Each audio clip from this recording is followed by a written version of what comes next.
Aujourd'hui, parlons cash, parlons de cash. Encaisser tes premiers euros, encaisser tes premières ventes, ce n'est pas simplement une ligne sur ton compte en banque. Il y a des choses qui changent dont peu de personnes parlent au départ et pourtant ce sont des infos très importantes. Tout d'abord, il y a un vrai changement de posture. Parce que sans forcément t'en rendre compte, tu viens de passer un cap quand même avec ton activité. Félicitations pour tes premières ventes. Félicitations, prenons le temps de célébrer chaque victoire sur le parcours entrepreneurial. Et maintenant, qu'est-ce que ça change? Tout d'abord, il y a un changement de posture parce que si avant tu testais, tu essayais, tu cherchais à voir ce qui fonctionnait, maintenant tu as une preuve de ton concept. Tu sais que ça fonctionne. À partir du moment où quelqu'un te paie, tu n'es plus dans l'essai, dans la tentative, tu as quelque chose de concret. Et donc, tu entres dans une logique professionnelle. Parce que maintenant, il y a une attente en face, il y a un engagement vis-à-vis de tes clients et tu as maintenant le regard de tes clients sur toi.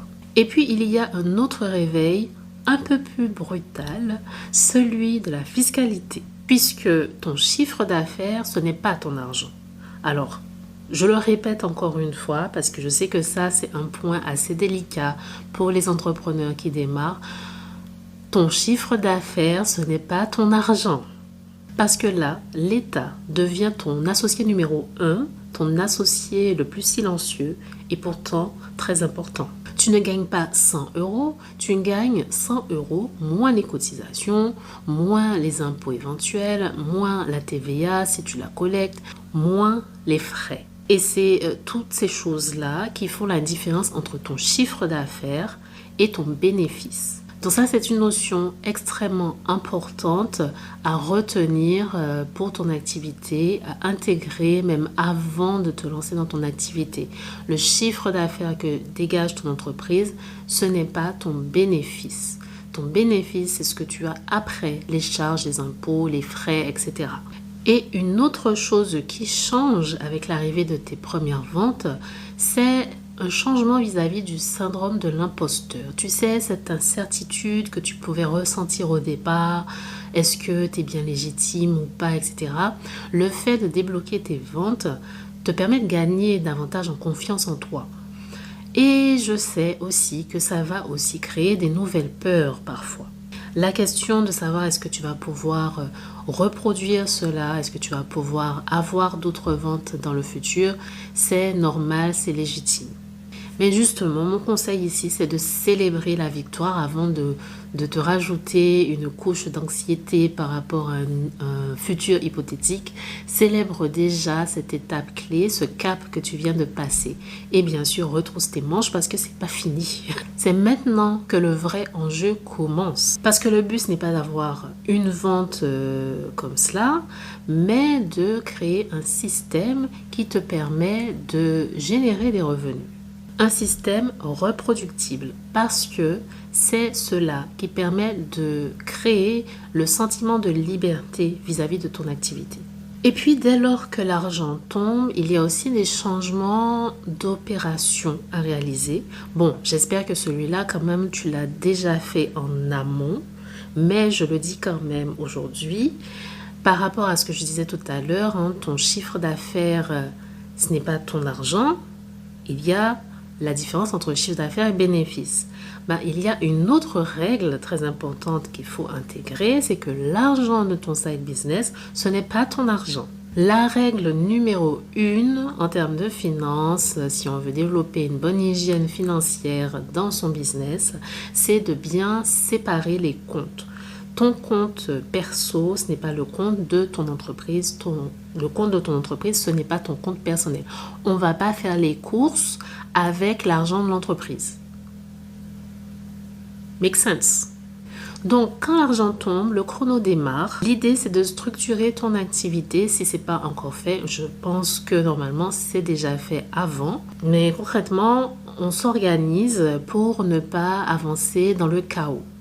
Donc, règle numéro 1, ton argent et l'argent de l'entreprise sont bien séparés. Donc, si ce n'est pas encore fait, je t'invite à avoir un compte professionnel différent de ton compte personnel. Même si ton activité est encore jeune, même si ce n'est que le début, au moins pose les bonnes bases, que tout soit clair, bien structuré, avant d'avancer plus vite, de vouloir aller très loin et de devoir après rattraper la désorganisation.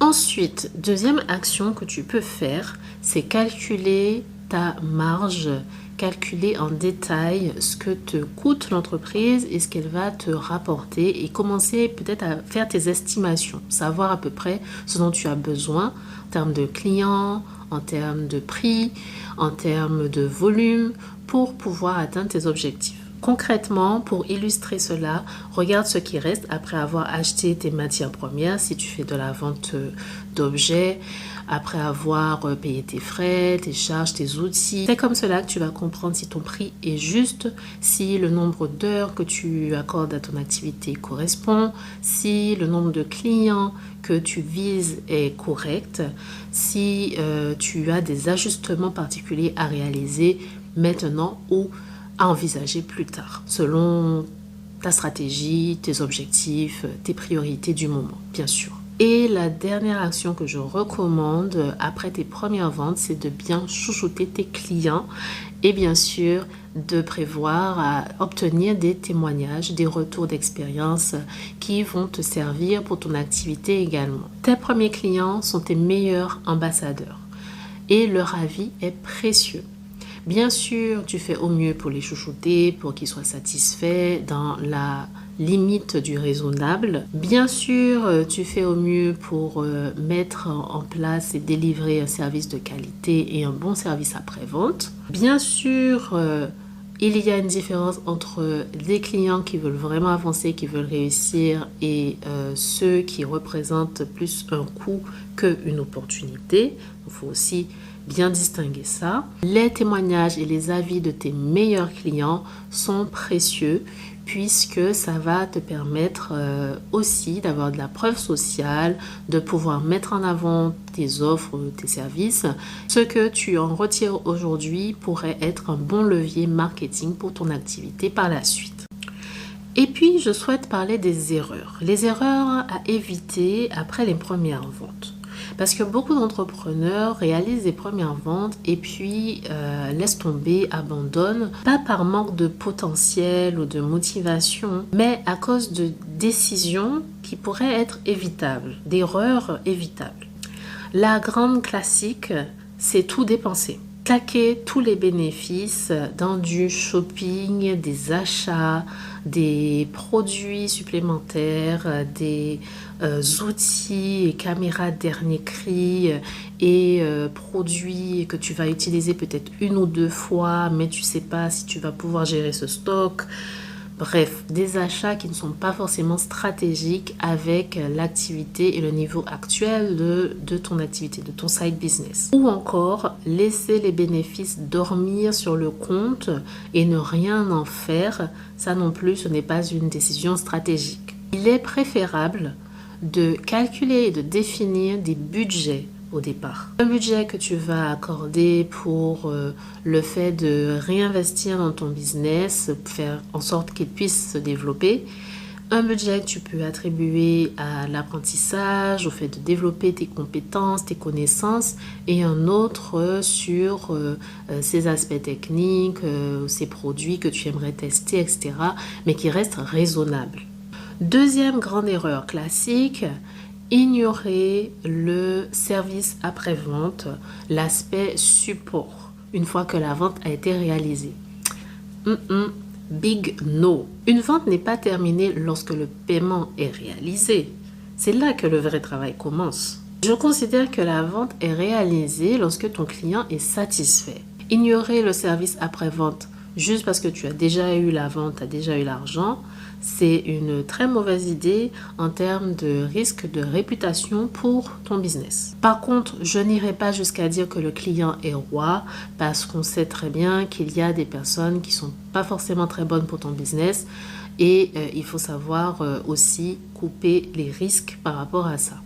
Mais Lorsque la vente est faite, ton objectif, c'est d'avoir des clients satisfaits, d'avoir un service après-vente qui fonctionne. S'il y a des questions, un besoin spécifique ou autre après l'achat, qu'on puisse avoir cette qualité dans ton service après l'achat.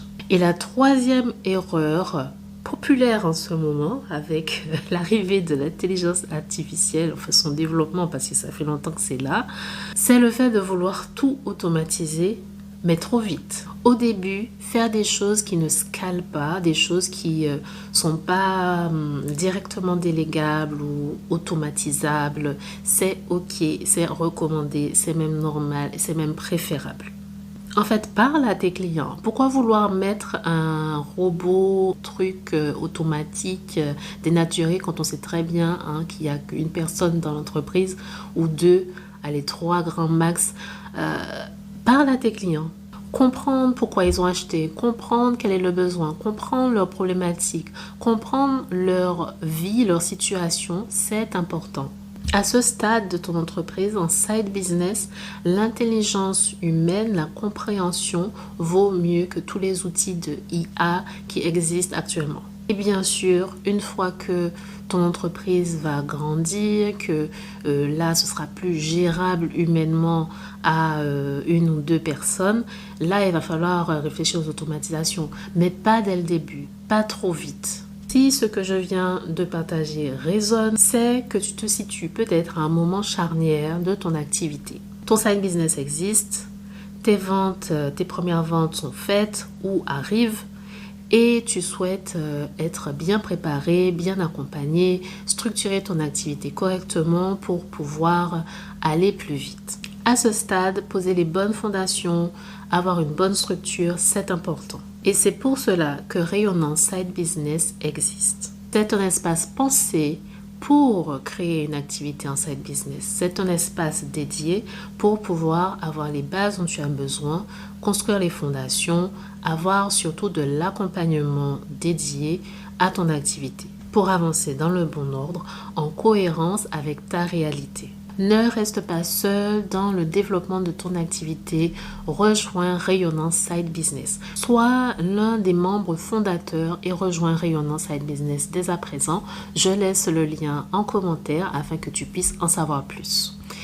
Et on passe à l'action car il est temps de rayonner.